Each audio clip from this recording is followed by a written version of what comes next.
Hi, I'm Michelle, and I help first-time homebuyers here in Southern California save time, money, and I help make the process smooth. So your offer's been accepted. Woo! Cue the confetti. So imagine me calling you. Hey, Billy, guess what? Your offer got accepted. Congratulations.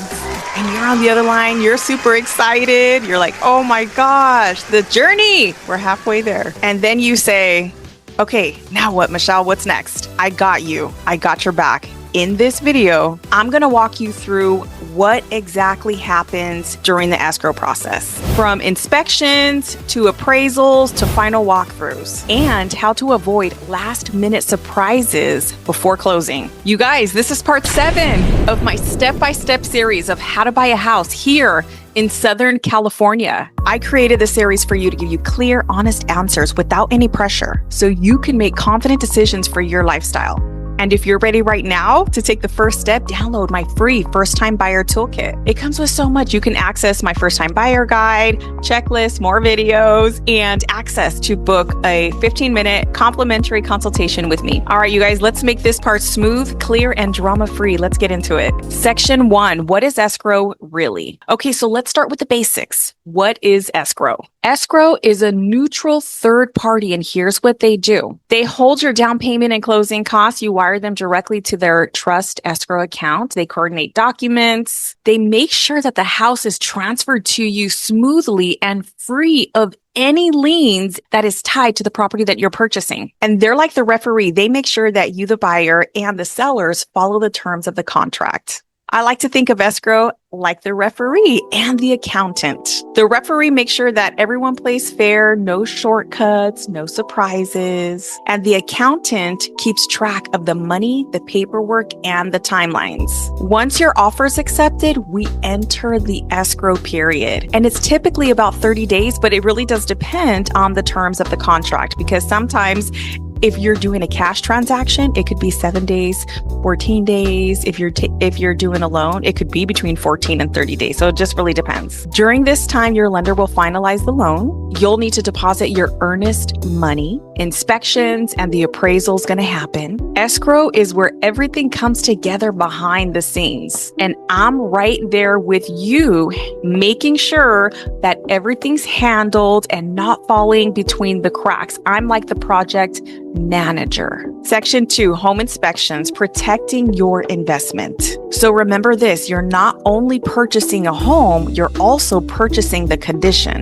This is why inspections matter so much. Even in a hot market where we have multiple offers, buyers are bidding like 50,000. Remember during COVID, that where interest rates went to like 2%, 3%. Even in that market, I never recommended that buyers remove their inspection contingency, because you don't know what you don't know. You're purchasing the property as is. And if you don't know what you're buying, you could be buying into a money pit. So we start off with a general home inspection, and in some cases, it will be recommended that you get a roof inspection, a termite inspection, a sewer line inspection, and then there's many others as well too.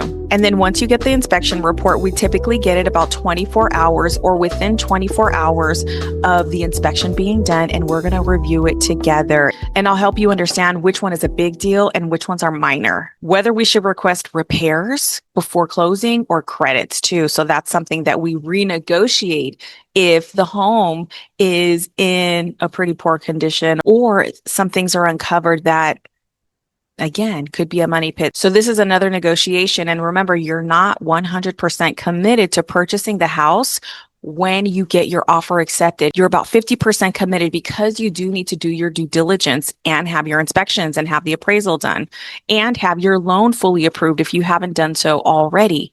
So these are really important things to remember. You can cancel and you can get your deposit back. We're going to get into that as well. And here's a pro tip to remember. If you're not purchasing a brand new home, every home is going to have something. There's going to be something wrong, whether it's minor or major, with the house. It's going to be called out. Trust me. I haven't seen a house that didn't.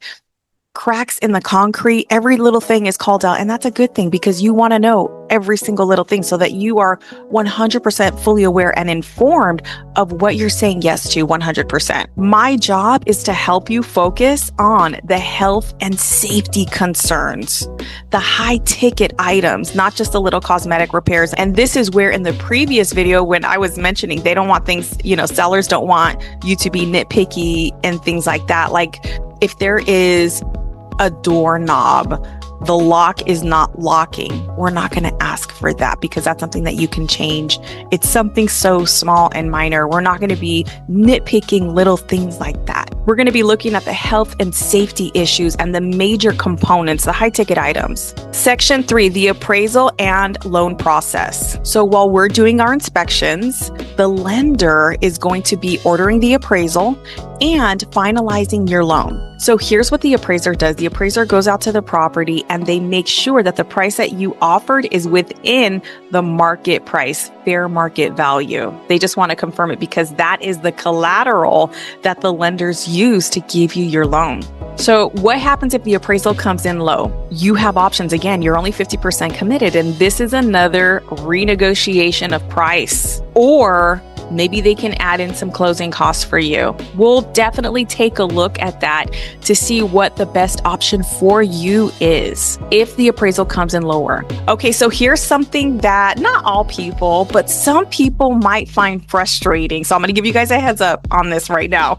Your lender, while they're finalizing the loan, what they're going to do is they're going to ask you for updated documents that you've already given them. Well, kind of, right? Because you've already given them paycheck stubs, you've already given them bank statements, but they're going to need to see updated paycheck stubs. They're going to need to see updated bank statements for sure. And depending on your loan, they might ask for more things. Example is like, let's say that they ask you for a most recent bank statement and you made a large deposit. They're going to want to know where that deposit came from. Heads up on that. Talk with your lender about and get prepped on what are some of the things to expect as far as documentation based on your loan. And then a good loan officer is already going to tell you, heads up, this is what we're going to need. And here's the key too. Don't stress out. Just respond quickly. Keep it in your mind. Respond within ideally 12 hours, but within 24 hours. Give whatever they ask for, give it to them right away. And what else? You guys are also going to be getting your closing disclosure. Your closing disclosure gives you all of the final details, how much your loan is going to be, what's your interest rate, and the closing costs, because initially your closing costs are estimated. You're going to get different estimates based on what you have to bring into escrow, your closing costs. Oh, closing disclosure also gives you your final payments and what that's going to look like. But once we get into escrow, that number definitely gets a little bit more tighter as far as what it is that you're going to look for, because there's so many different variables when it comes to closing costs. So initially you have your rough estimate, and your closing disclosure gives you your very, very, very close. It's still an estimate. They really don't call it a final until after you close.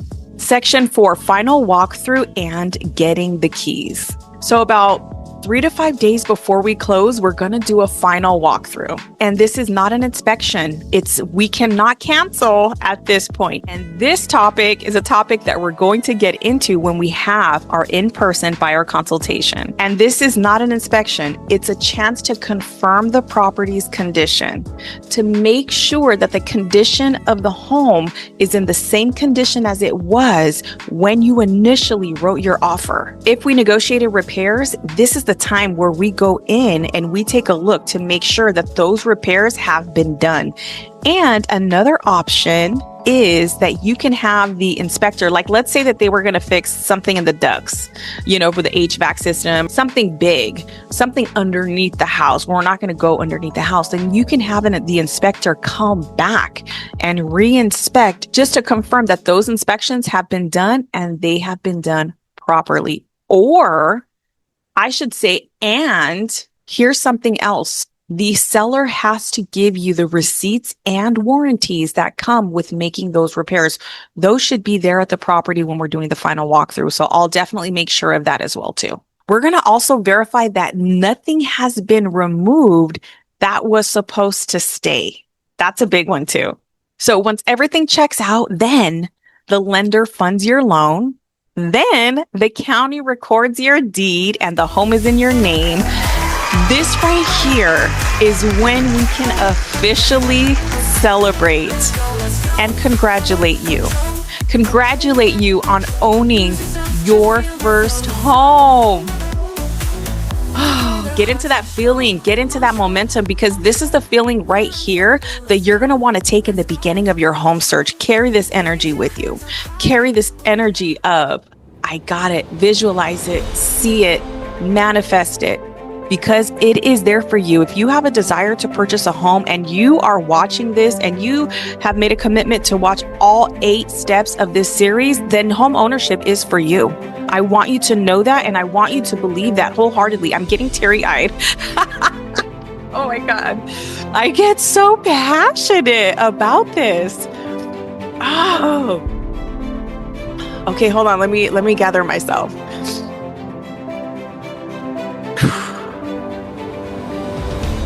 Okay. I'm okay. We're going to go through this together. Okay? It's going to be fun. You officially get your keys. We're there. Hugs, photos, videos, all the things. And, it's going to be a really good time. It's monumental. I'm not even going to say milestone, right? Monumental. So, the start to your next chapter. Yeah. I want you to know that escrow does not have to be stressful. We just have to be prepared, and you have to have someone on your side that knows what's going to happen and that knows how to handle even turbulence, to handle each and every situation, and a guide to be there next to you, and a cheerleader to be there next to you, and someone that cries with you too. Oh my gosh. You're supported every single step of the way. If you haven't done so already, I'd love to invite you to grab my first time buyer toolkit. You have checklists, you have lender tips, you have tips to ask a realtor if you're interviewing different realtors, so many things. And I'm constantly adding to this as well too. So check it out. Link is in the description. And there are other links to different resources and tools and things like that. So I'd love to invite you to explore that too. If you're ready right now to book a complimentary 15-minute phone conversation, it's going to be a discovery call where we jump on the phone and we talk about what your goals are, and you share that with me, and then we come up with a plan tailored specifically for you, and I'll show you how to get started. If this video excited you, give it a like and share this with someone who's thinking about buying a home too. You guys, we are one step closer to the finale, part 8. In part 8, we're going to be talking about closing day. Hit that subscribe, and I will see you in part 8.